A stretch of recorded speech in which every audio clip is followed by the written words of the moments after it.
हाँ जी, रेवा जी बताइए, ये डेरिवेशन में refraction at single refracting surface, इसमें कहाँ पर डाउट आ रहा है?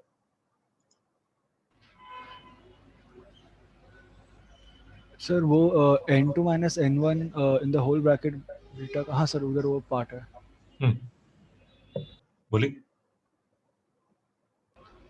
सर तो इधर बीटा को सब्स्टिट्यूट करके उधर तक पता चल गया मुझे, उसके बाद का नहीं समझा।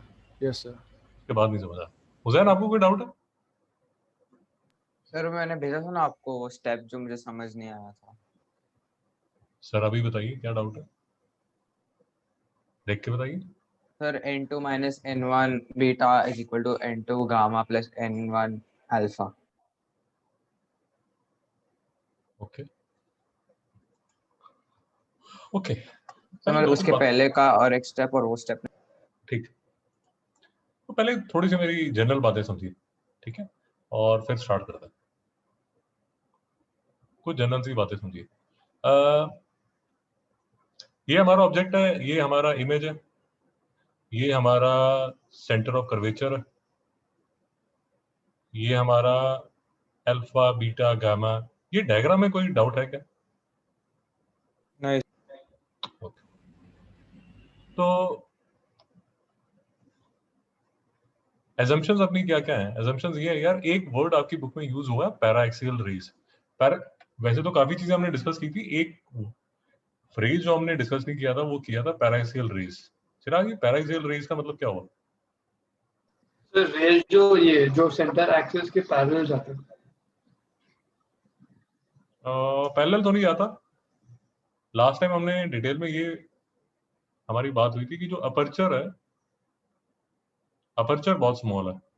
ये तो हम उसे पैरेलल मानते हैं, लेकिन वो एकदम ऑलमोस्ट उसका एंगल बहुत छोटा है जो अल्फा है। बेसिकली हाँ, बेसिकली आप ये कह रहे हैं कि ये जो आपकी इंसिडेंट रे है ना यार, ये इसके काफी क्लोज है। जो ये आपका एक्सिस है ना, एक्सिस के काफी क्लोज है ये। हुसैन जी बात समझ आई? Yes sir. मतलब कोई आपकी जो इंसिडेंट रे है आप ऐसे नहीं ले रहे, आप उसके ये जो एक्सिस है इसके आसपास ही कहीं पर है। रेवा जी बात समझ आई? जी सर। तो इसका मतलब है पैराक्सियल रे। पैराक्सियल रे का मतलब ये हुआ कि आपका ये जो अल्फा बीटा जो गामा है, ये छोटे छोटे एंगल्स हैं। यहाँ तो कोई डाउट तो नहीं है? नहीं सर समझा। क्योंकि ये जो आप ये कंडीशंस ले रहे हैं, ये कंडीशन से ही आपकी डेरिवेशन होने वाली है।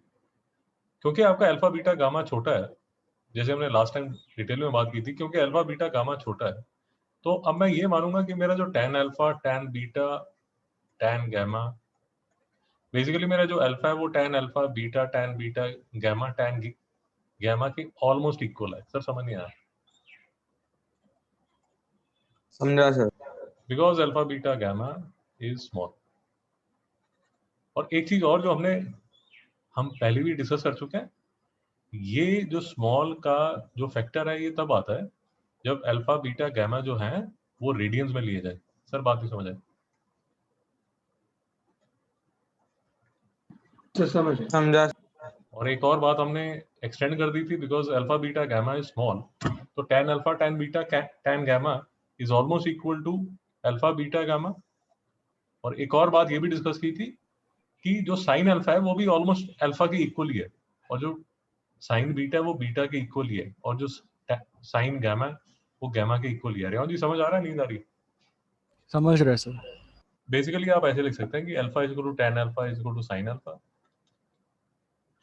Beta is equal to tan beta is equal to sine beta, gamma is equal to tan gamma is equal to sin gamma, because alpha beta gamma small. क्यों small? because they are paraxial. एक और condition जो detail में बात हुई थी वो ये हुई थी कि अपर्चर स्मॉल है। अपर्चर स्मॉल है, क्योंकि अपर्चर स्मॉल है, आपका ये जो लेंस है बेसिकली ये लेंस ऑलमोस्ट ऐसा ही है, वो हम दिखाने के लिए उसको ऐसा दिखा देते हैं, और जो अपर्चर है वो स्मॉल है। इसलिए वो जो ट्राइंगल में आप जो लाइन लेंगे जो परपेंडिकुलर अपॉन बेस करके जो ये परपेंडिकुलर अपॉन बेस करेंगे, वो आप इसलिए उसको टैन के इक्वल कर देंगे। मेरी बात समझ आ रही है? अपने आप से बातें करूं? समझ ये कंडीशंस कहां पर कहाँ पर लगनी शुरू हो जाएंगी, ये देखिए, ये यहाँ लगनी शुरू होगी, और आपको समझ आ रहा है कि क्यों लगनी शुरू होगी। तो अब ये जो अल्फा की वैल्यू है वो मैं डायरेक्ट इसके इक्वल कर दूंगा, मतलब tan अल्फा को मैं अल्फा करूंगा और जहां पर भी अल्फा आएगा वहां tan अल्फा की वैल्यू डाल दूंगा। हुसैन समझ गया? समझा सर। जहां भी अल्फा आएगा उसको मैं यहाँ डाल दूंगा। और दूसरा फिर मैं एक और चीज करूंगा, ये जैसे जो आई और आर है, क्योंकि मैं जो सेटअप ले रहा हूं वो ऐसा ले रहा हूं,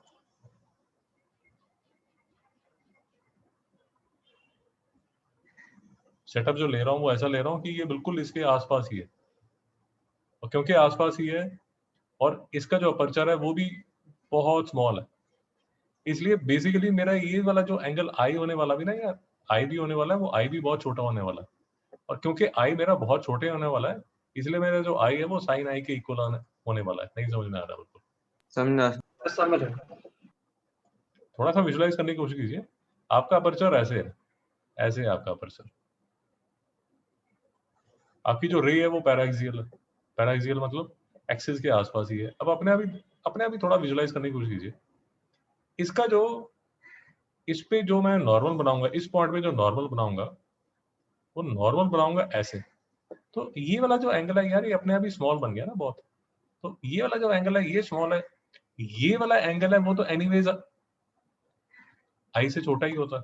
तो इसलिए हम यहाँ पर भी I R alpha beta gamma सारे छोटे छोटे एंगल है, और इसीलिए आप बिंदास ये कंडीशंस मान रहे हो कि सर इनके एंगल्स में और इनके साइंस में कोई फर्क नहीं है और टैन्स में भी कोई फर्क नहीं है। तो बेसिकली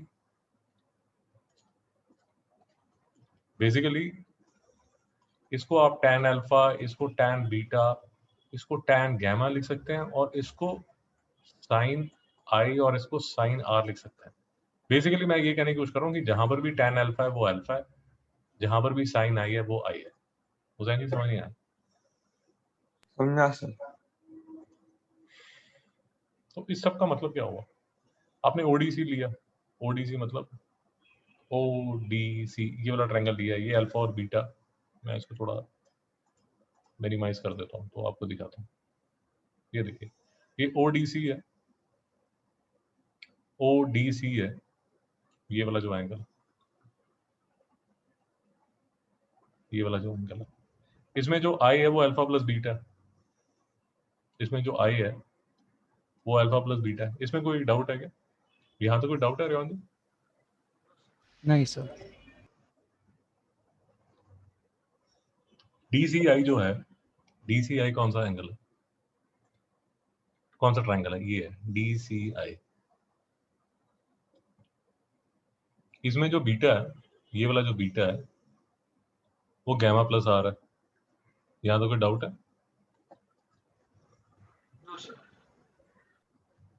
नोट कर लेता हूँ।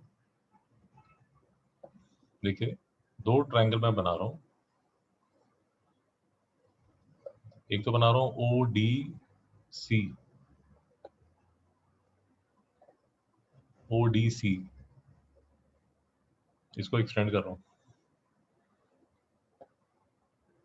ये मेरा आई है, ये मेरा अल्फा है, ये मेरा बीटा है। दूसरा जो ट्रायंगल बना रहा हूँ वो बना रहा हूँ डी सी आई, और ये मेरा गैमा है और ये मेरा आर है। तो बेसिकली इसकी मैं हेल्प ले रहा हूँ, और बार बार बात हो रही है, लास्ट लेक्चर में भी डिटेल में बात हुई है कि अब ये जो डीपी है इसको मान लिया जाएगा कि ये स्ट्रेट लाइन है। रेवान जी इस डाउट में, इस लाइन में कोई डाउट तो नहीं है आपको कि ये जो डीपी है ये स्ट्रेट लाइन है? नहीं सर। ये अगर आपको सारी चीजें समझ आ गई फिर डेरिवेशन में कोई प्रॉब्लम नहीं है। अब मैं अभी आपको दिखा देता हूँ, फिर चीजें इजी हो जाती हैं। अगर ये फंडे में कोई यहाँ तक assumptions में कोई डाउट नहीं है तो फिर डेरिवेशन में कोई डाउट नहीं है, फिर तो बेसिक छोटा सा अलजेब्रा है। I is equal to alpha plus beta कर लिया, beta is equal to gamma plus R कर लिया, बहुत बढ़िया, वेरी नाइस। फिर मेरे पास ये रिफ्रैक्शन का एक फॉर्मूला है, ये भी हम डिटेल में लास्ट टाइम बात कर चुके हैं कि μ1 sin i is equal to μ2 sin r। इसका मतलब सिर्फ ये हुआ कि हम जो पुराना फॉर्मूला करते थे छोटी क्लास में, क्लास 10th में करते थे, एयर टू वाटर, ये मेरा आई था, ये मेरा आर था। पहले मैं इसको लिखता था mu is equal to sine i by sine r, ये बेसिकली म्यू ऑफ वाटर होता था। अब मैं सिर्फ आपको ये कह रहा हूँ कि इस फॉर्मूले को आप ऐसे भी लिख सकते हैं कि mu of air sine I is equal to mu of water sine r. राजी ठीक कह रहा हूँ, गलत कर? And of course this make sense, अगर आप देखेंगे ना लॉजिकली दिस मेक सेंस, क्योंकि ये तो यार एनीवेज 1 के इक्वल ही होता है। तो यहाँ से यही तो आ गया कि mu water is equal to sine i by sine r. Jain समझ आ रहा है या कंफ्यूज हो गया? हाँ सर समझ आ रहा है। और इसी चीज को एयर वाटर ना लिख के मैं सिंपली ये लिख देता हूँ। अब मैं इसको क्या करता हूँ, इसको मैं ऐसे 1 2 लिख देता हूँ। कोई डाउट तो नहीं? और यहां मैं क्या लिख देता हूँ, ये सिर्फ मैं आपको याद करने का एक छोटा सा ट्रिक बता रहा हूँ। और यहाँ मैं म्यू 1 लिख देता हूँ और यहाँ म्यू 2 साइन आर लिख देता हूँ। तो mu 1 sine I is equal to mu 2 sine R, यही मैंने यहाँ पे लिखा हुआ। Mu 1 sine I is equal to mu 2 sine R. Rehan ji, कोई डाउट? नहीं सर। उसको याद करने का मैं आपको तरीका भी बता दिया कि कैसे लॉजिकली आप देख सकते हैं कि ऐसे किया जा सकता है। और म्यू में हम बार बार बात कर चुके हैं, ओहो, म्यू में हम बार बार बात कर चुके हैं कि वापस नहीं आएगा। म्यू के बारे में हम बार बार ये बात कर चुके हैं कि आप जब म्यू वाटर बोलते हैं, ये बेसिकली जैसे हम बुक्स में जो हमें टेबल दिखाया जाता है म्यू की वैल्यू का, इधर वाटर का ये है और ग्लास का ये है और फॉर एग्जांपल डायमंड का ये है, वो जो म्यू दिखाया जाता है वो एब्सोल्यूट रिफ्रैक्टिव इंडेक्स है। एब्सोल्यूट रिफ्रैक्टिव इंडेक्स का मतलब सिर्फ ये है, कंफ्यूज होने की कोई जरूरत नहीं, कि अगर आपको म्यू ऑफ वाटर बताया जा रहा है, बेसिकली ये जो म्यू ऑफ वाटर है ये विद रिस्पेक्ट टू वैक्यूम है। सर समझ नहीं आया?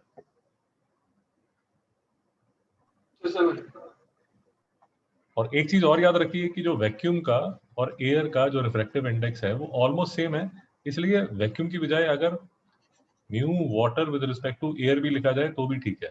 हुसैन जी समझ नहीं आया? नींद आ रही है? समझ आ रहा है। ये इसलिए क्रिटिकल हो जाता है क्योंकि एक और चीज हमने की थी जब हम ऐसे न्यूमेरिकल्स कर रहे थे कि ये वाटर है, ये ग्लास है, ये केरोसिन है। तो अगर मुझे अब ये देखना है कि ग्लास में जाके बेंडिंग कितनी होगी और केरोसिन में जाके बेंडिंग कितनी होगी, उसमें ये सब फंडे मुझे एकदम एब्सोल्युटली क्लियर होने चाहिए। रेहान जी समझ आया? जी सर। तो यहाँ तक आपको समझ आ गया? अब ये भी हम बात कर चुके हैं कि जो साइन आई साइन आ रहा है वो आपने छोटा डिक्लेयर कर दिया। क्यों डिक्लेयर किया है? पैराक्सियल रे है, अपर्चर स्मॉल है। तो ये देखिए आपने क्या किया, साइन आई की बजाय आपने आई लिख दिया और साइन आर की बजाय आपने आर लिख दिया। रेहान जी को डाउट? No sir. आई आप डिक्लेयर कर चुके हैं अल्फा प्लस बीटा, ये यहाँ पर आपने डिक्लेयर किया। आर आप डिक्लेयर कर चुके हैं gamma, sorry beta minus gamma. Rehan ji को डाउट? नहीं सर। अब देखिए यहाँ पर फिर वो दूसरी अजम्पशन आ जाती है, और यही मैं आपको बता रहा हूँ कि अगर अजम्पशंस क्लियर है फिर डेरिवेशन क्लियर होनी चाहिए। अल्फा जो आपको पता है वो टैन अल्फा के इक्वल है, और बीटा जो है वो टैन बीटा के इक्वल है, और म्यू 2 तो म्यू 2 ही है, और ये टैन बीटा है और ये टैन गैमा है। रेहान जी समझ नहीं आया? जी सर समझा। तो आपने अल्फा, बेसिकली आपने अल्फा की बजाय टैन अल्फा, बीटा के बजाय टैन बीटा, गैमा की बजाय टैन गैमा की वैल्यू डाल दी, जो कि आप ट्राइंगल देख के आराम से निकाल सकते हैं। अगर आपको कोई परेशानी है तो खुद ही अभी देख लीजिए, अभी 2 मिनट में समझ आ जाएगा, इतना कुछ कॉम्प्लिकेटेड नहीं है। एक्चुअली जो कॉम्प्लिकेटेड है वो थोड़ी सी उसकी अजम्पशन जो है वो कॉम्प्लिकेटेड है। तो ये देख लीजिए, अब फॉर एग्जांपल आपका जो टैन अल्फा है that will be equal to perpendicular upon base, आपका जो टैन गैमा है that will be equal to perpendicular upon base.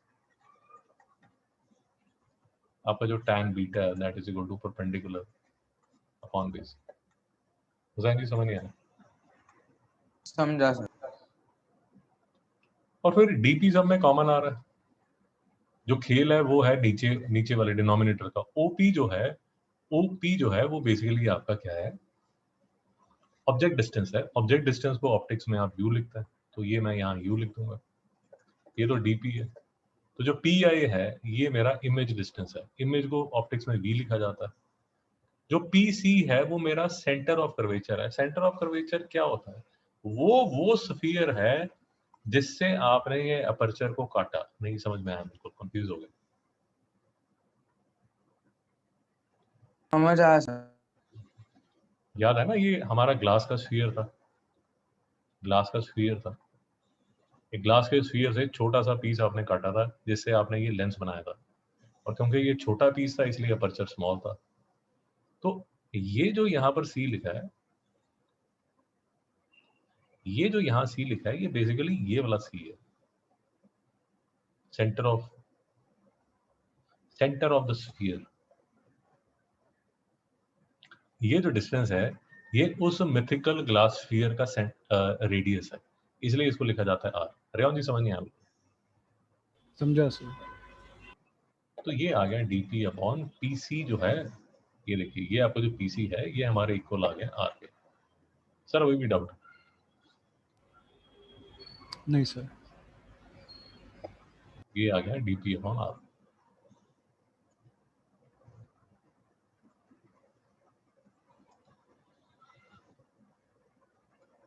अब आपने कुछ नहीं करना, आप आपने सिर्फ वैल्यूज डालनी, और आपका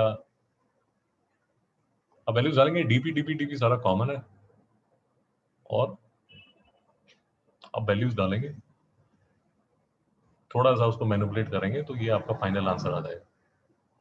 सर कोई डाउट है तो प्लीज बताइए। No sir, no. Mister Hussain कोई डाउट है तो बताइए। नहीं सर, नहीं। अच्छा एक चीज देख लीजिए, इसी डेरिवेशन में एक चीज और देख लीजिए, क्योंकि आपको न्यूमेरिकल्स भी करने हैं तो कुछ मेरी चीजें समझ लीजिए आराम से। एक तो यार मैं जब न्यूमेरिकल्स करता हूँ, जब मैं सारे न्यूमेरिकल्स किए हैं, मैं अभी आपको दिखा देता हूँ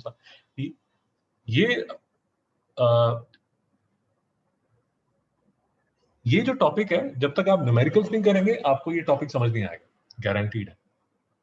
और जो टॉपिक जब आप न्यूमेरिकल्स करेंगे ना, कुछ चीजें आपको ध्यान में रखनी पड़ेंगी। जो चीजें ध्यान में रखनी पड़ेंगी वो मैं आपको यहाँ दिखा रहा हूँ। एक तो यार जो डेंसर मीडियम है, यूजुअली मैं उसको ऐसे शेड करके दिखा देता हूँ। हुसैन समझ आ गया? Yes sir. ताकि आपको ट्रैक रख सकें आप कि आपका जो डेंसर मीडियम है वो क्या है। अब देखिए दो चीजें आपके साथ होने वाली है, बेसिकली दो तीन चीजें होने वाली है, तो थोड़ा ट्रैक रखना पड़ेगा। एक तो डेंसर मीडियम कौन सा है, एक आपको ये देखना पड़ेगा कि आपका कॉन्वेक्स सरफेस है या कॉनकेव सरफेस है, और इसका फर्क क्या पड़ता है वो जरा आराम से समझ लीजिए। ये जो डॉक्यूमेंट है आपको ये समझाने वाला है। तो अब देखिए इस केस में ये जो डॉक्यूमेंट है ये आपको काफी हेल्प करेगा जब आप न्यूमेरिकल्स करेंगे, न्यूमेरिकल्स करने में काफी हेल्प करेगा आपको। तो इसलिए थोड़ा ध्यान से समझ लीजिए, नहीं तो न्यूमेरिकल नहीं कर पाएंगे। अब देखिए आपके जो सारे डिस्टेंसेस लिए जाएंगे वो इस पॉइंट से लिए जाएंगे। डिस्टेंस का मतलब, अगर मैं ऑब्जेक्ट का डिस्टेंस ले रहा हूं तो मैं ये साइड लेता हूं, अगर मैं इमेज का डिस्टेंस लेता हूं तो मैं ये साइड लेता हूं, अगर मैं रेडियस लेता हूं तो मैं रेडियस, लेट अस अज्यूम, अब मानने के लिए ये मान लेते हैं यहाँ मेरा रेडियस है, तो मैं जो रेडियस लूंगा वो इस साइड से लूंगा। क्यों इस साइड मेरा रेडियस है? क्योंकि मेरा वो जो मिथिकल सरफेस है वो इस साइड है। वो बेसिकली मैंने जो लेंस काटा वो यहाँ से काटा है, इसलिए मेरा जो रेडियस है वो इस साइड है। हुसैन जी समझ नहीं आ रहा? समझ आ रहा है सर। अब इसके मेरे प्लस माइनस में कैसे फर्क पड़ेगा? अगर आप ये जो मेरा पोल है, पोल से अगर लेफ्ट साइड में जा रहे हो, आपका जो ऑब्जेक्ट है वो नेगेटिव हो गया, उसका डिस्टेंस नेगेटिव हो गया। आपकी जो इमेज है वो इस साइड बनी है, आपने हमेशा पोल से डिस्टेंस नापना है, हमेशा पोल से नापना है। जब पोल से नापे तो आप राइट साइड पे गए, तो इसलिए आपका जो इमेज डिस्टेंस है जो v है वो पॉजिटिव हो गया। रेडियस लेने के लिए आप पोल से राइट साइड पे आए, इसलिए आपका जो डिस्टेंस है वो पॉजिटिव हो गया। रेवान जी समझ नहीं आया? समझा सर।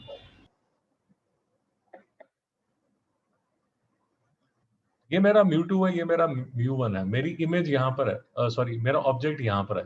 कुछ ऐसा हुआ कि मेरा जो इमेज बनी वो इसी साइड बनी। मेरी बात नहीं समझ आई रही। समझा सर। अब ध्यान से देखिए, ये मेरा पोल है, ये सरफेस ऐसी है, तो इसका जो रेडियस ऑफ कर्वेचर है वो इसी साइड होने वाला है। जब मैं राइट साइड पे जाता हूँ पोल से, तो वो जो डिस्टेंस है उसको पॉजिटिव माना जाता है। मेरा ऑब्जेक्ट ये बाजू है, लेफ्ट साइड पे, किसके? पोल से। जब मैं पोल से लेफ्ट साइड पे जाऊंगा तो मेरा जो ऑब्जेक्ट डिस्टेंस है वो नेगेटिव माना जाएगा। फिर से मेरी इमेज बन रही है लेफ्ट साइड पे। इस केस में मेरी जो इमेज बन रही है वो लेफ्ट साइड पे बन रही है, पोल से मैं लेफ्ट पे जा रहा हूँ, तो मेरा जो इमेज डिस्टेंस को बोला जाता है v, वो नेगेटिव होगा। हुसैन समझ नहीं आया? समझा सर। शायद ये आपको जो वीडियो है दोबारा से देखना पड़ेगा, क्योंकि बीच बीच में आप कंफ्यूज हो जाएंगे, तो इसीलिए रिकॉर्ड किया जा रहा है। जब भी जरूरत हो इसको दोबारा देख लेना। पीडीएफ में आपको बता दूंगा कहां पर। अब ये देखिए, इस केस में मेरा जो μ1 है वो डेंसर मीडियम है, जो मेरा μ2 है वो लाइटर मीडियम है, रेयर मीडियम। पोल से डिस्टेंसेस ले रहा हूं, मेरा ऑब्जेक्ट अंदर है। अंदर कैसे पहुंच गया वो न्यूमेरिकल करोगे तो पता चलेगा कि कई बार डेंसर मीडियम में आपका ऑब्जेक्ट पड़ा होगा। नहीं समझ में आया बिल्कुल? समझा।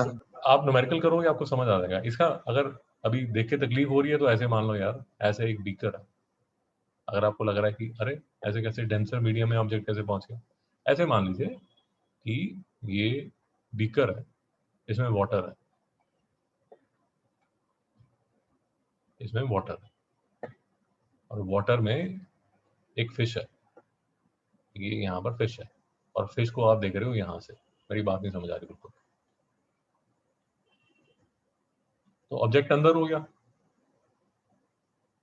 हुसैन समझ आया नहीं है? Yes sir. तो ऐसी सिचुएशंस आएंगी, इसीलिए मैं आपको बता रहा हूँ कि कुछ 7-8 न्यूमेरिकल्स मैंने सॉल्व किए हुए हैं। आप सॉल्यूशन देख के उनको ट्राई कीजिए सॉल्व करने की। लॉजिक क्या है, लॉजिक मैं अभी आपको बता रहा हूँ, और लॉजिक टेढ़ा है, हो सकता है दोबारा आप इस वीडियो को दोबारा देखना पड़े। तो अब मेरी फिश यहाँ पर है, ये मेरी फिश है, फिश को मैं बाहर से देख रहा हूँ, तो इतनी तो हमें फिजिक्स आती है, ये समझ आ जाएगा कि यार ये डिस्टेंस ना, क्योंकि वाटर से आप एयर में इसको देख रहे हो, तो जितनी एक्चुअल में इसकी इतना जो डिस्टेंस होगा वो एक्चुअल में जो इमेज है वो यहाँ नहीं फॉर्म होगी। मेरी बात नहीं समझ आई? हाँ सर। अरे दादा, वो क्लास 10th में करते हैं ना हम, यहाँ पर वो फिशरमैन खड़ा हुआ है और यहाँ पर नीचे फिश है, यही फिश है। अगर फिशरमैन ने इसको शूट करना है तो एक्चुअल में जो फिश, ये फिशरमैन को फिश यहाँ दिख रही है, बट एक्चुअल में ये फिश यहाँ पर होती। नहीं समझ में आया? अपने आप से बातें कर रहा हूँ। समझा। तो ये जो अपरेंट उसकी डेप्थ है, ये इसको अपरेंट डेप्थ मानते हैं ना, तो इस तरह के केसेस भी आएंगे। फिर से ये मेरा जो μ1 है वो डेंसर मीडियम है, μ2 मेरा लाइटर मीडियम है, रेयरर मीडियम है। मेरा जो डिस्टेंसेस माने जाएंगे वो सारे के सारे पोल से माने जाएंगे। अब देखिए स्टोरी क्या बनेगी। ऑब्जेक्ट डिस्टेंस है मेरा लेफ्ट साइड पे, तो नेगेटिव हो जाएगा। इमेज डिस्टेंस है मेरा राइट साइड पे, तो पॉजिटिव हो जाएगा। ये बेंडिंग इस साइड है, क्योंकि बेंडिंग इस साइड है तो मेरा जो रेडियस है वो पॉजिटिव हो जाएगा। नहीं समझ में आया बिल्कुल? समझा सर। आई एम सॉरी, ये लेफ्ट साइड पे तो रेडियस नेगेटिव हो जाएगा। I am sorry. तो रेडियस मेरा नेगेटिव, इमेज मेरी पॉजिटिव, क्योंकि इमेज मेरी यहाँ बन रही है। मेरा जो ऑब्जेक्ट है वो पोल से लेफ्ट साइड पे। यार ये है ना हमारा रूल, हमारे ये है कि ये मेरा पोल है, अगर मैं इस साइड जाऊंगा तो डिस्टेंसेस पॉजिटिव होंगे, और अगर मैं इस साइड जाऊंगा मेरे डिस्टेंसेस नेगेटिव होंगे। जो आप मैथ्स में करते हो एक्स वाई एक्सिस, वो भी वही यहीं पर हो रहे हैं। हरिओम जी समझ आ रहा है नहीं यार? जी सर। फिर से देख लीजिए। अब ये एक सिचुएशन बनी जिसमें आपका ऑब्जेक्ट यहाँ पर है, इमेज यहाँ पर है, ये आपका पोल है, ये बेंडिंग इस साइड है। अब देखिए मजे की बात, अब आपका जो ऑब्जेक्ट है वो भी नेगेटिव है, आपकी इमेज भी नेगेटिव है, और आपका जो रेडियस ऑफ कर्वेचर है वो भी नेगेटिव है। बात नहीं समझ आ रही बिल्कुल? समझ गया। हुसैन जी समझ नहीं आ रहा? समझा सर। ये केस में मेरी बेंडिंग इस साइड है, इमेज मेरी यहाँ, ऑब्जेक्ट मेरी यहाँ, मेरा रेडियस ऑफ कर्वेचर यहाँ, तो तीनों ये तो नेगेटिव है और ये है मेरा डेंसर मीडियम। ये केस में मेरी बेंडिंग इस साइड है, तो मेरा जो रेडियस ऑफ ये देखो पोल से लेना है, रेडियस मेरा इस साइड है, तो ये तो हो गया पॉजिटिव, ये हो गया नेगेटिव, और ये भी हो गया नेगेटिव। बात नहीं समझ आई? समझा सर। इसलिए अगर आप यहां ध्यान से देखेंगे, जब आप डेरिवेशन देखेंगे, तो डेरिवेशन में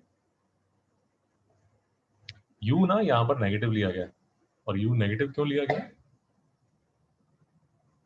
क्योंकि ये वाली फोटो में आपका जो ऑब्जेक्ट है वो इस साइड है, ऑब्जेक्ट है इस साइड, कर्वेचर है इस साइड, इमेज है इस साइड, r पॉजिटिव है, p पॉजिटिव है, और u जो है वो नेगेटिव है। रेवान जी समझ गया? समझा सर। और μ2 जो है वो μ1 से ज्यादा।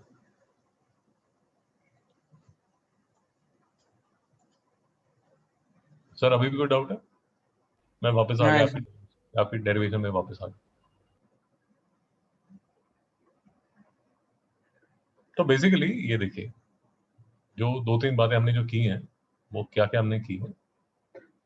एक तो ध्यान रखिए इस डेरिवेशन में, ये किताब में वहां पर लिखा नहीं हुआ, ये जो है आपका, ये n1 है, ये n2 है। आपका जो n2 है वो ग्रेटर देन n1 है, ये रिफ्रैक्टिव इंडेक्स ज्यादा है, ये डेंसर मीडियम है, और ये रेयर मीडियम है। यहां तक बात समझ आ गई? ये बात ध्यान रखिए, उन्होंने आगे जाके बताया हुआ, यहाँ पर नहीं बताया। ओके, फिर उन्होंने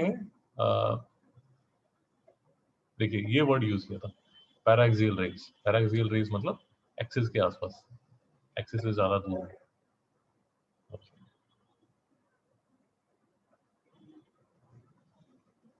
फिर देखिए, all these angles are small, PA can be considered as an arc, alpha, beta, gamma।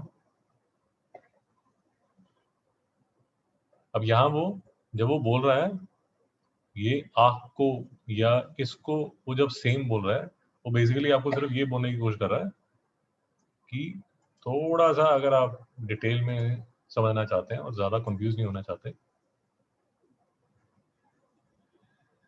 ये जो tan अल्फा tan बीटा जो tan गामा है, जो मैंने इसको यहाँ dp जो स्ट्रेट कर दिया था, अब इसको देखने का एक तरीका तो ये, जो आसान तरीका वो ये है कि जो tan अल्फा है वो है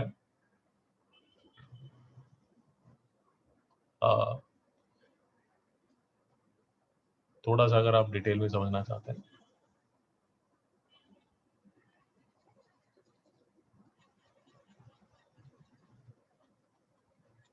थोड़ा सा अगर उसके नुआंसेस को समझना चाहते हैं, तो ये देखिए, देखिए tan बीटा को देखिए, tan beta is equal to, मैं बोल रहा हूँ कि क्योंकि अपर्चर स्मॉल है, तो ये जो है ये और ये ऑलमोस्ट कंसाइड करेगा। तो बेसिकली मैं अगर इसको p डैश बोल दूं, तो एक देखने का इसका तरीका ये है कि जो tan बीटा है वो क्या होगा, perpendicular upon base p dash c। मैं इसको, क्योंकि मेरा बीटा स्मॉल है, तो इसलिए मैं tan बीटा को बीटा लिख सकता हूं। अब देखिए दूसरा स्टाइल ये है कि क्योंकि ये dp डैश और dp ऑलमोस्ट इक्वल है, तो दूसरा स्टाइल इसको देखने का ये है कि ये बीटा जो है वो रेडियंस में, रेडियंस में मुझे डेफिनेशन पता है, theta is equal to l by r होता है। इस केस में जो एल है वो क्या है, arc DP, theta is equal to l upon r, r क्या है पीसी। क्योंकि ये थोड़ा सा कंफ्यूजिंग है इसलिए मुझे ये थोड़ा सा डाइसी लगता है, हुसैन जी बात नहीं समझ आ रही, समझा। तो इसीलिए मैं उसको आसान करने के लिए उसको tan बीटा करके आपको ये स्ट्रेट लाइन दिखा के इसी से चलाता जा रहा हूँ। टेक्निकली ये जो कंडीशन है कि tan बीटा बीटा के इक्वल है, ये तभी रेलेवेंट है या जब आप बोलते हो कि जो साइन आई है वो आई के इक्वल है। अगर आप टेक्निकली देखेंगे this is true if and only if जो आपके एंगल्स लिए जा रहे हैं वो रेडियंस में लिए जा रहे हैं। मेरी बात नहीं समझ आ रही। समझा।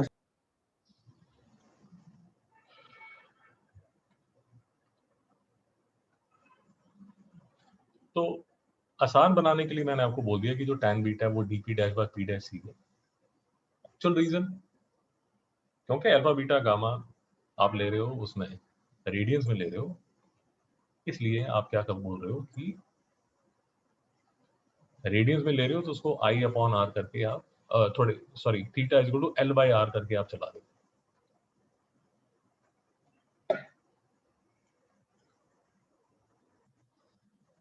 तो इसलिए यहाँ पर ये लिखा हुआ है alpha beta gamma R angle subtended bye incident with principal axis for parallel ray all are small, PA can be considered to be an arc of alpha beta gamma। तो इसलिए उसने ये वर्ड लिखा हुआ है यहाँ पर arc AB upon PO, अगर आप समझ पा रहे हैं, इसलिए उसने वर्ड आर्क लिखा है, आर्क लिखा है। वो theta is equal to l by r वाली आर्क ले रहा है, क्योंकि थीटा जो है डिफाइन किया जा रहा है किसमें, रेडियंस में। और जब मैंने डेरिवेशन की तो मैं धक्के से उसको क्या बोल रहा हूँ, जबरदस्ती क्या बोल रहा हूँ कि सर मैं क्या करता हूँ, मैं इसको स्ट्रेट लाइन बना देता हूँ और tan अल्फा को मैं क्या लिखना चाहता हूँ, परपेंडिकुलर अपॉन बेस, बेस मतलब ओपी। चिराग जी डिफरेंस समझ आया नहीं है? Yes, sir, समझ। अब आपको ये चीज अच्छी लगे बुरी लगे जैसी भी लगे वो that is your point of view. तो इसलिए यहाँ पर आर्क लिखा हुआ है। आर्क इसलिए लिखा हुआ है क्योंकि ये theta is equal to l by r है।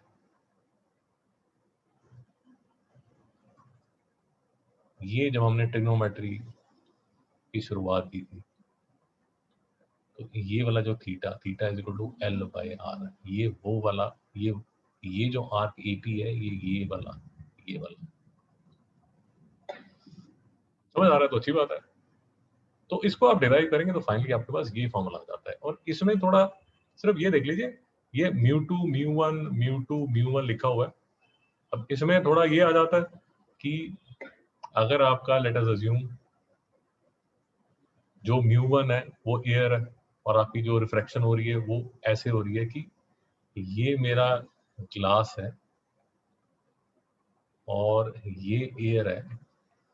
अगर ये एयर है तो इस केस में जो μ1 है वो 1 के इक्वल हो जाएगा। सर समझ नहीं आया, हम लोग कंफ्यूज हो गए। हाँ जी, कोई डाउट है मिस्टर यॉन? जी सर। सर कोई डाउट है? नहीं सर। और फाइनली देखिए मैं आपको बार बार कहता जा रहा हूँ, ये डेरिवेशन आपको 50% भी समझ आ रही है तो भी चलेगा। अगर मेरी सलाह मानिए 50% डेरिवेशन आपको समझ आ रही है, ये फॉर्मूला याद कर लीजिए, ये फॉर्मूले को लिख के बैठ अपने सामने लिख के रखिए और फिर क्या कीजिए आप, ये देखिए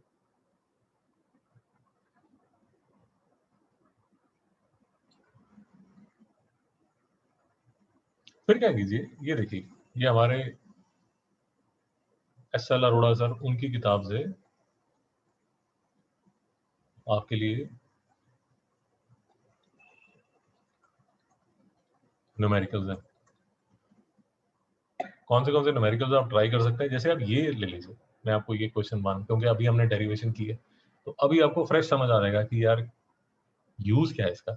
देखिए, a spherical convex surface of radius of curvature 20 centimeter ये रहा इसका radius of curvature, made up of glass, ये है glass, is placed in air, ये है एयर। हुसैन जी समझ आ गया यहाँ तक? Yes sir. तो कहने का मतलब मेरे पास क्या क्या इंफॉर्मेशन आ गई, अगर आपको मेरी बात समझ आ रही है। मेरे पास μ1 है, मेरे पास μ2 है, मेरे पास u है, मेरे पास r है। नहीं समझ में आया? समझा सर। क्या क्या है मेरे पास? μ2 is equal to 1.5, μ1 is equal to 1। ये क्या है? Radius of curvature. पोल से राइट साइड पे आ रहे हैं, पोल से राइट साइड पे आ रहे हैं, तो डिस्टेंस जो है वो हो जाएगा positive. Find the position of the image formed if a point object is placed 30 centimetre in front of the convex mirror. ये है मेरा ऑब्जेक्ट। ऑब्जेक्ट कहाँ रखा जा रहा है? टू द लेफ्ट ऑफ पोल। नहीं समझ में आया? समझा। तो फॉर्मूला क्या है? μ2 minus μ1 upon r is equal to μ2 upon v minus μ1 upon u। ये मेरा फॉर्मूला मैंने डिराइव किया। तो μ2 क्या है मेरा? 1.5। μ1 क्या है मेरा? 1। 1 हुसैन जी r क्या है? 20 सेंटीमीटर। प्लस 20। हाँ सर। μ2 क्या है? 1.5। 1.5। v क्या है? 30। ओए सर अभी फाइंड करना। v फाइंड करना है। u μ1 क्या 30 है? रहेगा। म्यू जो है 1 बेटा, तभी कह रहा हूँ प्लस माइनस बोलना शुरू करो। यू क्या होगा? -30। शाबाश। तो प्लस माइनस बोलना शुरू करो। पूरा ऑप्टिक्स में जब भी आप न्यूमेरिकल करोगे तो प्लस माइनस बोलना है, रिफ्रैक्टिव इंडेक्स को छोड़ के। आप जब भी यू से डील कर रहे हो, जब भी वी से कर रहे हो, जब भी आर से कर रहे हो, आपने हमेशा प्लस या माइनस बोलना है। ऑफ कोर्स जो μ2 और μ1 है वो हमेशा पॉजिटिव रहेंगे। रेवान जी समझ नहीं आ रहा? समझा सर। तो मैं आपको ये बता रहा था कि ये जैसे फर्स्ट क्वेश्चन है, ये फर्स्ट क्वेश्चन आपको ये यहां सॉल्व किया मिलेगा। ये एसएल अरोड़ा फर्स्ट क्वेश्चन है। ये आपको वैल्यूज यहाँ मिल सकती हैं, आप देख के इसको सॉल्व करेंगे, ये आपका आंसर आएगा। बात नहीं समझ आई? समझा। क्योंकि आपकी बुक में ना यार एक ही क्वेश्चन दिया हुआ है, उससे तो आपको समझ नहीं आएगा। दूसरा क्वेश्चन देख लीजिए। कॉन्वेक्स रिफ्रैक्टिव सरफेस है of radius of curvature 20 centimeter, separating two media of refractive index 4/3 and 1.6. Hussain जी बात कुछ पल्ले पड़ी नहीं पड़ी? Yes sir. मैं फिर से बोल रहा हूँ, आपकी बुक में ज्यादा न्यूमेरिकल्स नहीं है, तो प्रैक्टिस करने के लिए अगर आप ये क्वेश्चंस करेंगे, इसके सबके सॉल्यूशंस अवेलेबल है, मैं आपको सारे दिखा देता हूँ। कुछ क्वेश्चन आज आप कर पाएंगे, एक और तरह के क्वेश्चंस बनते हैं इसमें, जो कि जब हमें नेक्स्ट लेक्चर में टू साइडेड रिफ्रैक्शन जब डिस्कस करनी है तो वो हमें उसकी जरूरत पड़ेगी। बट एटलीस्ट आज के लेक्चर के बाद आप ये वाले न्यूमेरिकल सॉल्व कर लेंगे तो उसकी डेरिवेशन में आपको आसानी रहेगी, नहीं तो फिर इसे भूत की तरह देखते रहेंगे। कॉन्वेक्स रिफ्रैक्टिव मिरर है, ऐसी ही रिफ्रैक्टिव मिरर्स है। रेडियस ऑफ कर्वेचर 20 सेंटीमीटर है, ऐसा ही 20 सेंटीमीटर है। Separating two media of refractive index 4/3 and 1.6। Okay, तो हमारे पास दो सर्फेसेस हैं, ये μ1 है, ये μ2 है। An object is place in the first medium. तो ये जो है ये फर्स्ट मीडियम 4/3 वाली में आपने प्लेस किया। ओके,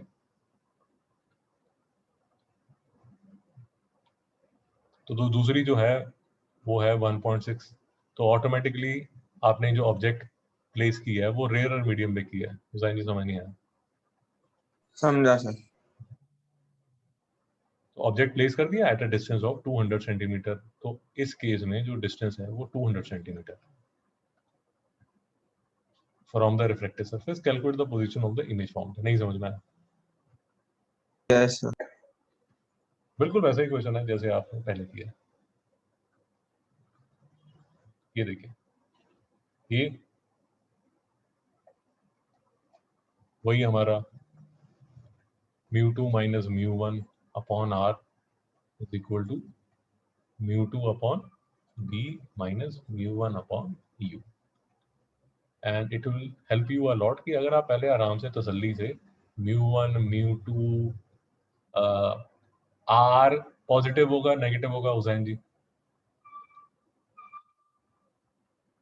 सर आर नेगेटिव होगा। शाबाश। सर आर आर जो अंदर रहता है वो पॉजिटिव रहेगा और जो जहाँ पे प्लेस किया ऑब्जेक्ट वो नेगेटिव रहेगा। उसको जो ऑब्जेक्ट है उसको बोलते हैं u, ये है v, ये है मेरा रेडियस ऑफ कर्वेचर। r मतलब radius of curvature. Radius of curvature का कंसेप्ट तो समझ आ गया ना कि इसमें भी डाउट है अभी भी? समझा। वो मिथिकल स्फीयर जिससे आपने लेंस काटा, हुसैन जी नहीं समझ में, रेयान जी समझ नहीं आया? समझा सर। ये यहां से आपने काटा था, तो ये जो डिस्टेंस है ये आ रहा है। तो क्योंकि पोल से डिस्टेंसेस माने जाएंगे हमेशा, बार बार कह रहा हूँ, पोल से डिस्टेंसेस माने जाएंगे। आप इस साइड जा रहे हैं तो डिस्टेंस माना जाएगा पॉजिटिव, तो मेरा जो r होगा वो क्या होगा? पॉजिटिव। तो मेरा जो c जो 20 सेंटीमीटर है वो होगा पॉजिटिव। मेरा जो u है वो है पोल से मैं लेफ्ट साइड पे जा रहा हूँ, लेफ्ट साइड पे जा रहा हूँ तो डिस्टेंस जो है वो होगा नेगेटिव, इसलिए ये -200 है। समझ नहीं आ रहा? नींद आ रही है? समझा। इसको आप सॉल्व करोगे तो ये आपका आंसर आ जाएगा। यहाँ तक कोई डाउट है? Nice sir. Okay,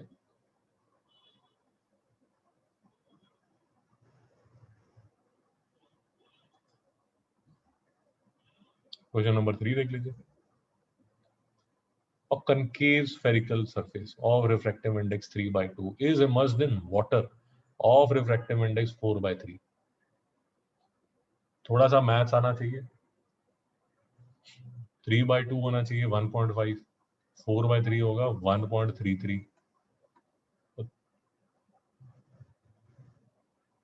If a point object lies in water at a distance of 10 centimeter from the pole of the refractive surface, figure बनाने की कोशिश करोगे तो फिगर बनेगी ऐसे।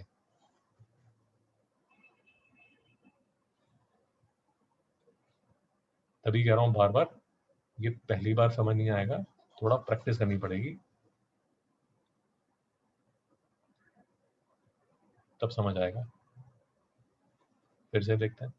कॉन्केव सरफेस है, ये कॉन्केव सरफेस है, रिफ्रैक्टिव इंडेक्स 3/2 है, मतलब इसका जो रिफ्रैक्टिव इंडेक्स है 1.5।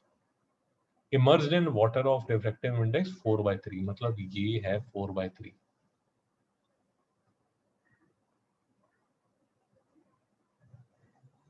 और ये वाटर है।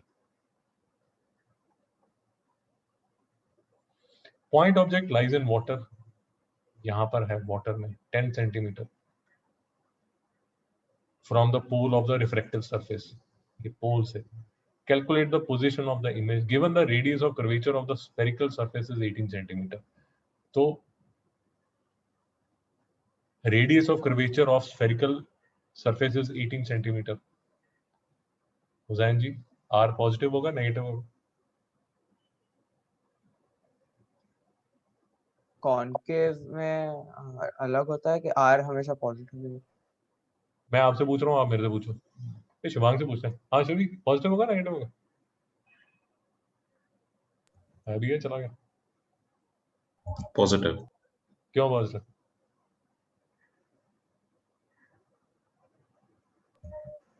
क्योंकि वो लेफ्ट साइड पे के साइड है, तो इसलिए। तो लेफ्ट साइड पे है तो पॉजिटिव होगा नेगेटिव होगा?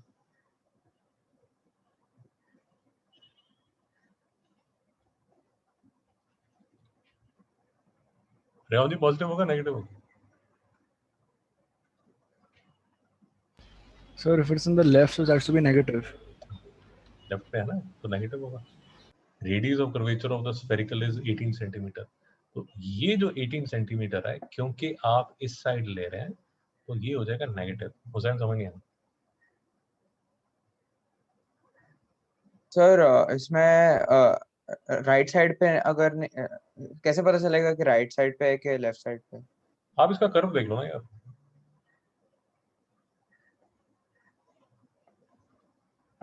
नहीं समझ आ रहा है?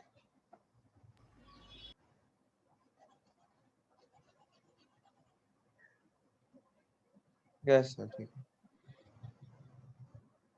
मैं बार बार कह रहा हूँ, जो डिस्टेंस लोगे वो पोल से लोगे। मेजर कहाँ से करना शुरू करोगे?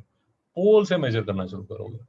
जब पोल से मेजर करना शुरू करोगे तो पोल से आप लेफ्ट पे जा रहे हो या राइट पे जा रहे हो? नहीं समझ में आ रहा? समझा सर।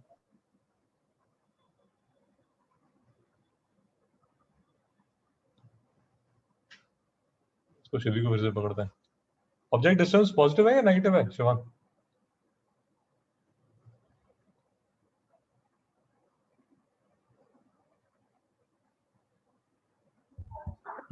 Negative. क्यों नेगेटिव?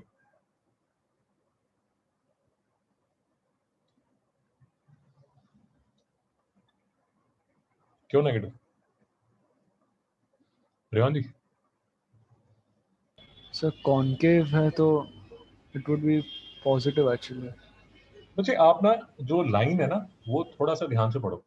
रेहान ये लाइन पढ़ो, क्या लिखी है जो मैंने अंडरलाइन की है, पढ़ो जरा। Object lies in water at a distance of 10 centimeters from the pole on the refracting surface. बोलिए। तो ऑब्जेक्ट किस साइड है? पोल के लेफ्ट पे है या राइट पे?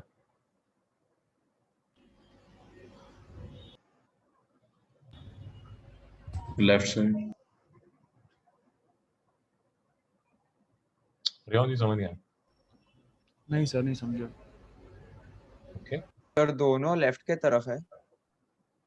यार देखो, ऐसे मत करो, क्योंकि अभी तो मैं बता रहा हूँ, बट जब न्यूमेरिकल करोगे फिर तो खुद ही सोचना पड़ेगा ना। मेरी बात समझ आ रही है नहीं आ रही? हाँ सर, तो रिफ्रैक्टिंग सरफेस मतलब if a point lies हाँ 10 centimeters हाँ, from the एक pole, काम so करते हैं, refracting एक काम surface करते left पे है। हैं, हाँ एक काम करते हैं, क्वेश्चन फिर से पढ़ते हैं। रेहान जी क्वेश्चन पढ़िए फिर से। A concave spherical surface of refractive index बोलिए बोलिए। is immersed in water of refractive index 4/3 if a बस point बस बस बस बस बस बेटा यहीं तक पढ़ो। देखो, concave spherical surface of refractive index 3/2 is immersed in water of refractive index 4/3। तो concave spherical surface आपकी ऐसी है जिसका रिफ्रैक्टिव इंडेक्स है 3/2। वाटर में आपने इमर्स कर दिया जिसका रिफ्रैक्टिव इंडेक्स है 4/3। ये लाइन समझ आ गई Hussain ji? Yes sir. Rewan ji next line पढ़िए। if a point object lies in water at a बस distance बस बस बस बस आपका जो ऑब्जेक्ट है वो कहाँ लाई करता है? वाटर में करता है या इस साइड करता है? वाटर। वाटर में करता है ना। तो फिर क्लू आया कि नहीं आया? At a distance of 10 centimetre from the pole of the refractive index. Rewan ji समझ नहीं आ रहा? थोड़ा समझा सर। तो see, one of the thing that you need to understand is यार these questions are tough। तो please give yourself some comfort कि अगर आप इस क्वेश्चन को 3-4 बार भी पढ़ना चाहते हैं तो प्लीज पढ़ लीजिए 3-4 टाइम्स। ये मत सोचिए कि ये क्लास 9th के क्वेश्चन है, एक बार न्यूमेरिकल पढ़ा तो आप सॉल्व कर लेंगे।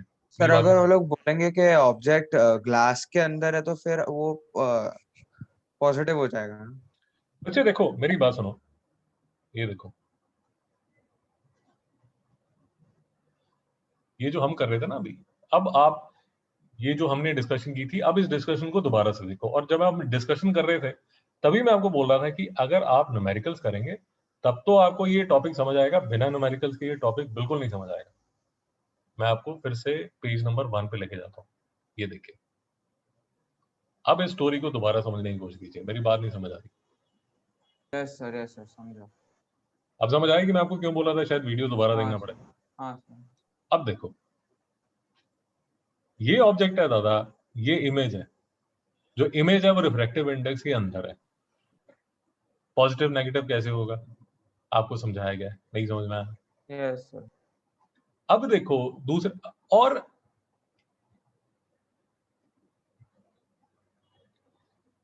जो क्वेश्चन है उसको आप 1-2 बार पढ़ेंगे, 3 बार पढ़ेंगे, 4 बार पढ़ेंगे तो आपको एक बेसिकली एक सेंस आनी शुरू हो जाएगी कि क्या हो रहा है। अब ये देखिए, ये आपका ऑब्जेक्ट यहाँ पर है और जो इमेज है वो उसके पीछे बन रही है। बेसिकली ये वर्चुअल इमेज बन रही है इसके पीछे, नहीं Yes. समझ में आ रहा?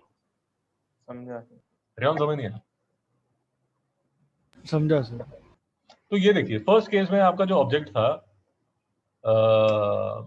वो रेयर और मीडियम है, इमेज बन रही है यहाँ पर। सेकंड केस में आपका जो ऑब्जेक्ट है और जो इमेज है दोनों रेयर और मीडियम में लाई कर रहे हैं, यहाँ पर कुछ नहीं हो रहा, नहीं समझ में आया? समझा सर। तीसरे केस में अगर आप देखेंगे, आपका जो ऑब्जेक्ट है, और अब आपको समझना शुरू होगा कि ये जो शीट है वो आपको क्यों दी गई है, क्योंकि इसमें ऐसे जो कंफ्यूजन है वो आता है, वो बड़ा कॉमन कंफ्यूजन है, उसमें कोई ऐसा नहीं है कि आप को समझ नहीं आ रहा है, क्योंकि ये कॉमन कंफ्यूजन है यार, इसीलिए मैं आपको न्यूमेरिकल भी सॉल्व करके दिए हैं और ये जो शीट है ये भी आपको प्रोवाइड कर दी है। So these are the possibilities that will be there, and depending upon these possibilities, वो पॉजिटिव होगा या वो नेगेटिव होगा वो आपको समझ आएगा। सो फॉर एग्जांपल, अगर ये मेरी रिफ्रैक्टिव इंडेक्स, ये मेरा डेंसर मीडियम है, ये मेरा डेंसर मीडियम है, तो इसका आर होगा इस साइड, तो आर होगा पॉजिटिव, नहीं समझ में आया? ये समझा। मेरा डेंसर मीडियम है, इसका आर होगा इस साइड, तो मेरा जो आर है वो है पॉजिटिव। बट जब मेरा डेंसर मीडियम है इस साइड, तो इसका जो आर है इस साइड, इसलिए ये आर आपको नजर आ रहा है नेगेटिव। शिवांग समझ आ रहा है नहीं यार? जी। इस केस में मेरा जो डेंसर मीडियम है वो है ये, मेरा जो आर होगा वो होगा इस साइड, इसलिए मेरा जो आर है वो है नेगेटिव। उसे नहीं समझ में आया? समझा सर। ये केस में मेरा जो, इस केस में मेरा जो आर है वो है इस साइड, इसलिए मेरा जो आर है वो है नेगेटिव। इस केस में मेरा जो आर है वो है इस साइड, इसलिए मेरा जो आर है वो है पॉजिटिव। नहीं समझ में आया? समझा। समझ आया। और मैं इसलिए आपको बोल रहा हूँ कि आपको जो मैं न्यूमेरिकल बता रहा हूँ वो आज कर लेने चाहिए, फॉर अ सिंपल रीजन कि अभी हम कर रहे हैं रिफ्रैक्टिव इंडेक्स। अभी हमने जो डेरिवेशन की है वो की है एक सरफेस पे। हमें नेक्स्ट लेक्चर में जो डेरिवेशन करनी है वो दोनों सरफेस पे करनी है। वो कैसे नजर आती है मैं आपको दिखा देता हूँ। इसलिए अगर आपको एक सरफेस वाली डेरिवेशन समझ नहीं आएगी तो दोनों वाली समझ ही नहीं आएगी। ये देखिए, देख रहे हैं आप? अब यहाँ पर क्या होने वाला है, ये जो लेंस है जो आपको क्लास 10th में दिखाते थे, जो लेंस है, इसमें अगर आपको मेरी बात समझ आ रही है, दो सरफेसेस पे रिफ्लेक्शन हो रही है। कैसे हो रही है? लाइट पहले यहाँ पर आएगी, S1 पे रिफ्रैक्ट होगी, फिर सरफेस 2 पे जाएगी, फिर से रिफ्रैक्ट होगी। हुसैन समझ नहीं आया? यस सर, समझा। तो इस केस में आपकी जो डेरिवेशन है वो डेरिवेशन में क्या होगा कि पहली जो रिफ्रैक्शन है वो तो मानी जाएगी ऐसे, ये मेरा डेंसर मीडियम है, ये मेरी S1 है। और दूसरी जो डेरिवेशन की जाएगी उसके लिए हमें क्या मानना पड़ेगा, क्योंकि वो S2 है ये, और S2 में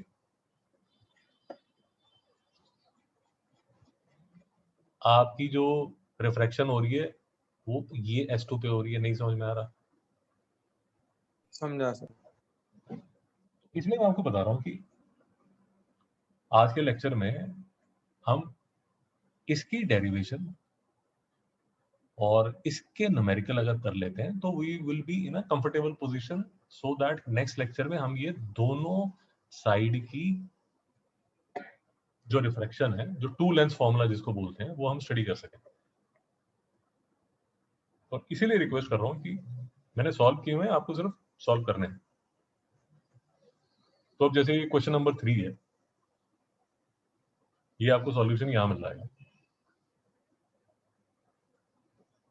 ये 1 है, ये 2 है, ये क्वेश्चन नंबर 3 है। तो फोटो बनाई हुई है फर्स्ट क्लास आपके सामने। ये μ1 है, ये μ2 है, ये वैल्यूज डाली हुई है, ये देखिए, ये मेरा नेगेटिव, ये भी मेरा नेगेटिव, और मुझे निकालना है v। अब देखिए, थोड़ा बात समझिए, v अगर पॉजिटिव आया, v अगर पॉजिटिव आया तो सीधी बेबी v किस साइड होगा, लेफ्ट पे या राइट पे?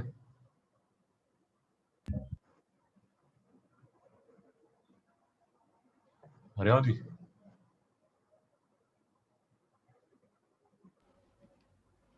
चिराग जी, सर राइट। राइट पे। और v अगर नेगेटिव आया तो किस साइड होगा, लेफ्ट पे या राइट पे? Sir left side. Haryana ji समझ नहीं आया? समझा सर।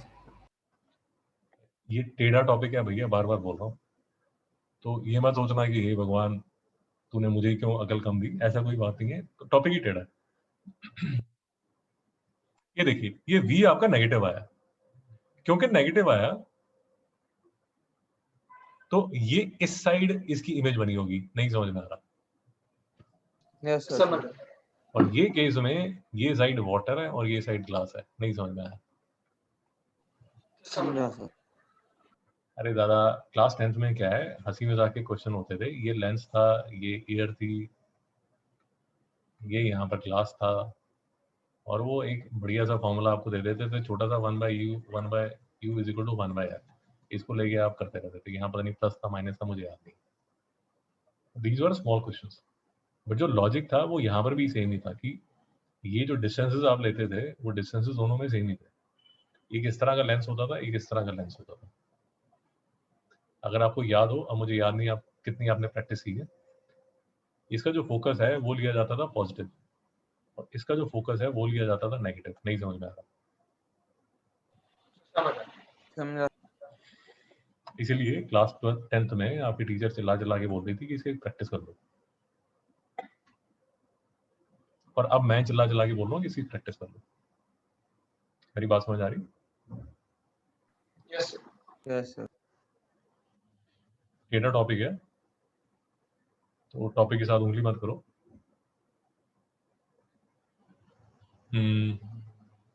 इसके बाद आप अब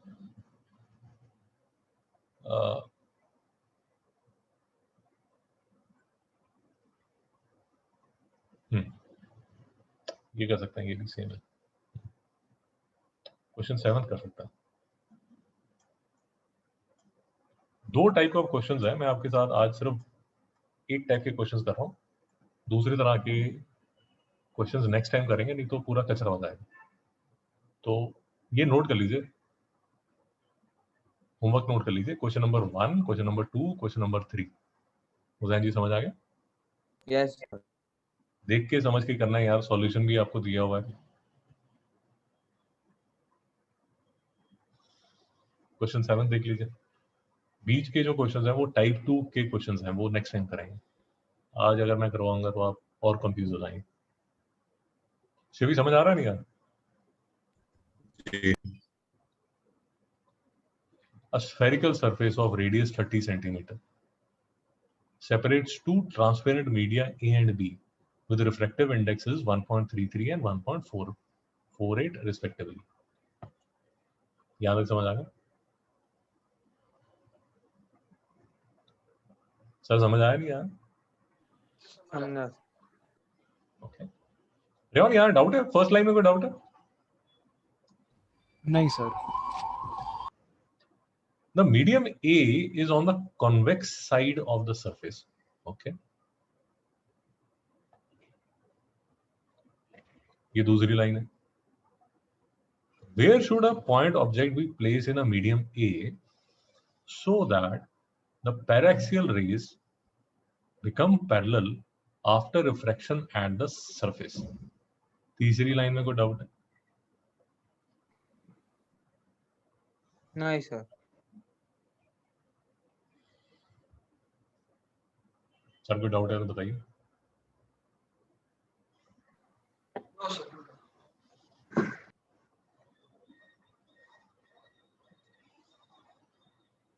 A spherical surface of radius 30 centimeter separates two transparent media with refractive index 1.33 and 1.48 respectively. The medium A is on the convex side. Where should a point object be placed in medium A? The medium A is on the convex side. So ये वाला जो है ये medium A है. I'm sorry, ये यहाँ नहीं लिखूंगा. Where should a point object be placed in medium A? तो basically ये मेरी यहाँ पर कुछ मुझे object रखना है.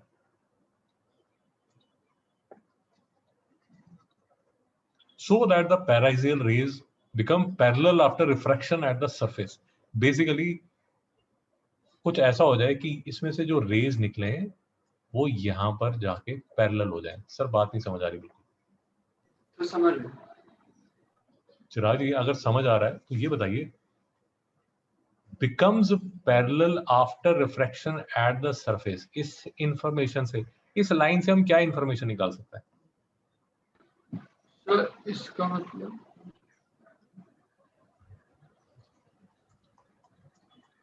मतलब बेंड होता है टुवर्ड्स द नॉर्मल. ये इंफॉर्मेशन हमें मिलती है. यस.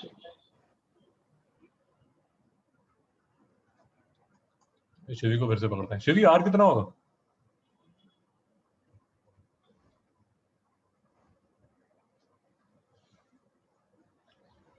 रेयान आर कितना होगा?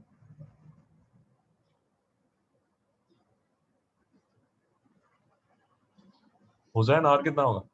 सर मैं कुछ क्वेश्चन ही नहीं समझ रहा हूँ. ठीक. A spherical surface of radius 30 centimetre. इसका मतलब क्या हुआ? सर एक स्फेरिकल सरफेस है जिसका रेडियस ऑफ कर्वेचर 30 सेंटीमीटर है. ये वो सरफेस है. Yes sir. तो आर क्या होगा? सर आप नेगेटिव के पॉजिटिव पूछ रहे हो क्या? नेगेटिव पॉजिटिव भी बता दो. So positive ही होगा ना. पॉजिटिव. शिवी पॉजिटिव होगा नेगेटिव होगा? नेगेटिव, क्यों नेगेटिव? क्योंकि वो लेफ्ट साइड पे प्लेस है तो नेगेटिव ही होगा. यहां से लेना शुरू करेंगे. रेडियस जो उसका सेंटर है वो इस साइड है, तो रेयॉन पॉजिटिव होगा नेगेटिव होगा? सर इमेज कहाँ पे फॉर्म हो रहा है वो कैसे? बच्चे मेरी बात सुनो. अभी जो मैं फोकस कर रहा हूँ वो मैं कर रहा हूँ आर पे. मेरी बात समझ आई नहीं है? यस. तो मुझे ये बताओ आर पॉजिटिव है या नेगेटिव? नेगेटिव. नेगेटिव. ये बात समझ आई नहीं है? हाँ सर. रेयॉन जी डाउट है? नहीं सर. ये म्यू1 1.33 है, म्यू2 1.48 है. यहां तक क्लियर है कि नहीं? जो मैंने अभी तक लिखा वो इंफॉर्मेशन क्लियर है या नहीं? Yes sir. यस. अब मैं आपसे एक बात बोलता हूँ और ट्राई कीजिए आप ही आंसर दें, तो मतलब लगेगा कि लेक्चर में हमने कुछ सीखा. So that the paraxial rays becomes parallel after refraction at the surface. Basically जो इमेज है वो ये बोल रहा है कि यार जो इमेज है ना वो पैरेलल हो जाती है. बेसिकली जो इमेज है, आपको इमेज ऐसी बनानी है कि यहां से ये जो लाइट निकल रही है ये बेसिकली ये स्ट्रेट जानी शुरू हो जाए, पैरेलल जानी शुरू हो जाए. इसका मतलब क्या हुआ? इससे आप क्या इंफॉर्मेशन निकाल सकते हैं? मिस्टर रेयॉन, मिस्टर चिराग, मिस्टर हुसैन. इमेज का वैल्यू सर इंफिनिटी या फिर जीरो ले सकते हैं. इनफाइनाइट पे आएगा. शाबाश शाबाश, वेरी नाइस. नहीं समझ में आया? तो समझ. समझा सर. शिवी समझ आया नहीं यार? जी. रेयॉन जी समझ नहीं आया? समझा सर. भाई डेटा टॉपिक है, इसमें मैं आपकी जो हेल्प कर सकता हूँ ये कर सकता हूँ कि मैं आपको न्यूमेरिकल सॉल्व कर दे सकता हूँ, तो आगे आपको थोड़ा लॉजिक फॉलो करना शुरू हो जाए.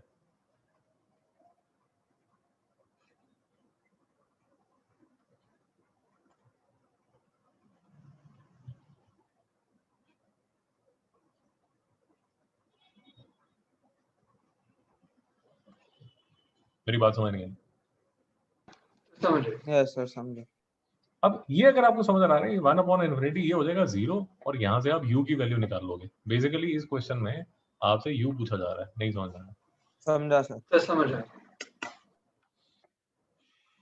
आपकी बुक में क्वेश्चंस नहीं है, ये टॉपिक आपको समझ नहीं आएगा जब तक आप थोड़े से न्यूमेरिकल नहीं करेंगे। और न्यूमेरिकल करने का फायदा ये है, आपको टू लेंस फॉर्मूला तभी समझ आएगा अगर आपको फर्स्ट सरफेस S1 को हैंडल करना S1 को हैंडल कर पाएंगे तभी S2 को हैंडल कर पाएंगे, नहीं तो यस सर करते पूरा लेक्चर खत्म हो जाएगा और टॉपिक को छोड़ देंगे, आप कर नहीं पाएंगे। रेहान बात समझ आई? जी सर।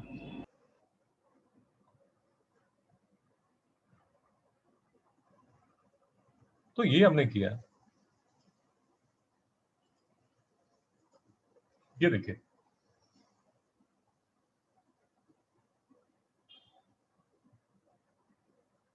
ये क्वेश्चन है, ये आपका ए है, ये आपका बी है, यहां पर रखा आपने ऑब्जेक्ट और ऑब्जेक्ट से जो रेज निकल रही हैं वो कहां जाएंगी? इन्फिनिटी पे। क्योंकि समझ आया नहीं है?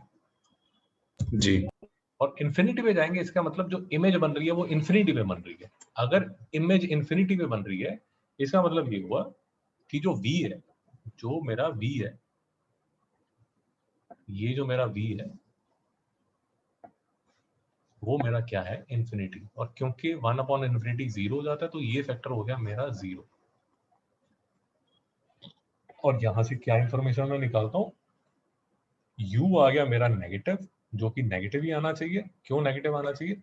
क्योंकि ऑब्जेक्ट एनीवेज मैं यही रखने वाला हूं ना। नहीं समझ में आया? समझा सर।